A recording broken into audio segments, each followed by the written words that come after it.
And when you started out almost 2 decades ago, did you ever think you'd reach a milestone like 250 career goals? No, definitely not. I mean, it was just a case of trying to have a career really when you start, just enjoying football, try and score as many goals as possible and you know, play for as long as possible, I suppose. And to get to this stage now of at my age still playing and managing to reach 250 goals is great, definitely, and something I'm really proud of. Of course, the 250th came on Saturday. It was a pretty good one. Talk us through it. Yeah, it wasn't a bad one. It got flicked on and I managed to take a touch and score from about 25 yards. So I've scored a few like that. So yeah, it's not too bad. It's a nice one to score on your 250th, and we won as well. So it was a sweet day. Yeah, and looking back at all your goals, does one stand out? Is there one goal that you'll say, actually, out of my 250, that's my favourite? I've got a few. There's probably, I haven't scored many in the Premier League, so they're sort of quite special. I only scored 4 when I was starting out. So there's one at Norwich that stood out a lot. It was in a local derby.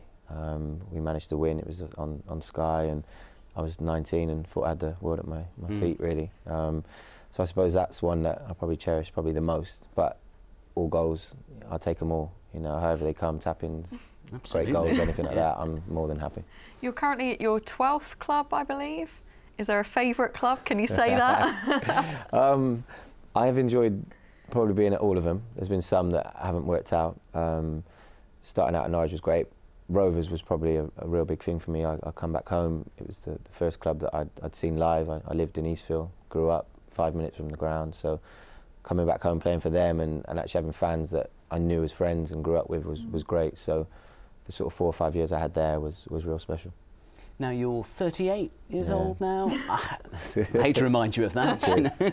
You're a youngster compared to me. How long are you going to carry on playing for, do you think? As long as sort of my body will let me. I love the game, still enjoy every day training, playing. So as long as the body can keep up with me and my mind, then I'll keep going. So year by year I have to take it because you don't get given sort of long contracts at my age. So it's a case of just sort of each summer, you know, hopefully get another contract or a new deal at the club I'm at and keep going. So if I'm in my 40s, I've got no problem in trying to run around and still keep scoring goals. So I'll keep going as long as possible. Okay, fantastic. Well, Jamie, thanks so much for coming to talk to us. Congratulations again, and good luck in the next match. Cheers.